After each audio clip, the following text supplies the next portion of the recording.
and I thank you, Minister Lavrov, for your warm hospitality and the substantive discussions that we have just concluded. Our meeting allowed a comprehensive review of the entire gamut of India-Russia bilateral relations.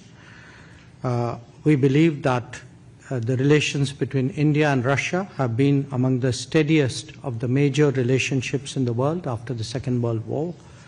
Geopolitical convergence, leadership contacts, and popular sentiment remain its key drivers.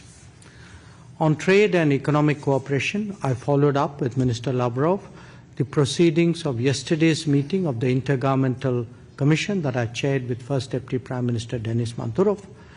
We reaffirmed our shared ambition to expand bilateral trade in a balanced and sustainable manner, including by increasing India's exports to Russia.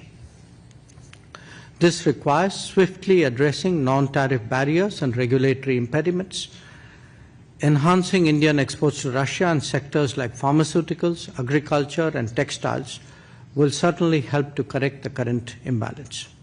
Steps to ensure long-term supply of fertilizers was also taken up. Indian skilled workers, especially in IT, construction, and engineering, can address the labor needs in Russia and deepen collaboration. Sustaining energy cooperation through trade and investments is also important. We also spoke about connectivity initiatives, including the International North-South Transport Corridor, the Chennai-Vladivostok Eastern Maritime Corridor, and cooperation in the Northern Sea Route. These corridors promise to deepen economic linkages, reduce transit times, and expand trade access between Eurasia, across Eurasia and beyond. Our defense and military technical cooperation also remains robust. Russia supports India's Make in India goals, including joint production and technology transfer. The opening of two new Indian consulates in Kazan and Yekaterinburg need to be fast-tracked. That was also a subject of our conversation today. These consulates will further deepen our regional outreach and enhance trade and people-to-people ties. I took up the issue of Indians serving in the Russian army. While many have been released, there are still some pending cases with some missing persons.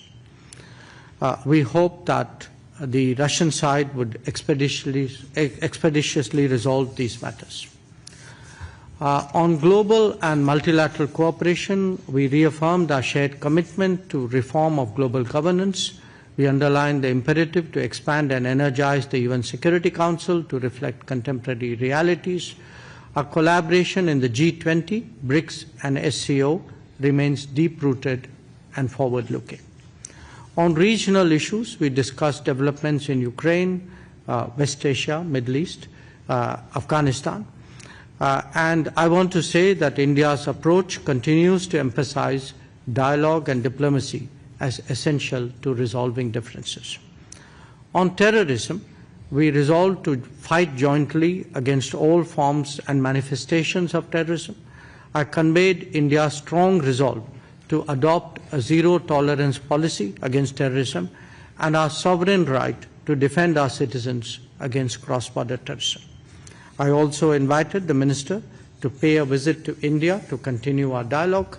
In conclusion, let me thank him and his colleagues for an open and productive exchange of views. We look forward to nurturing this relationship further in the very spirit that has underpinned it for decades. Thank you. Спасибо. Итак, переходим к сессии вопросов. Пожалуйста, телеканал Rush Today. Ваш вопрос.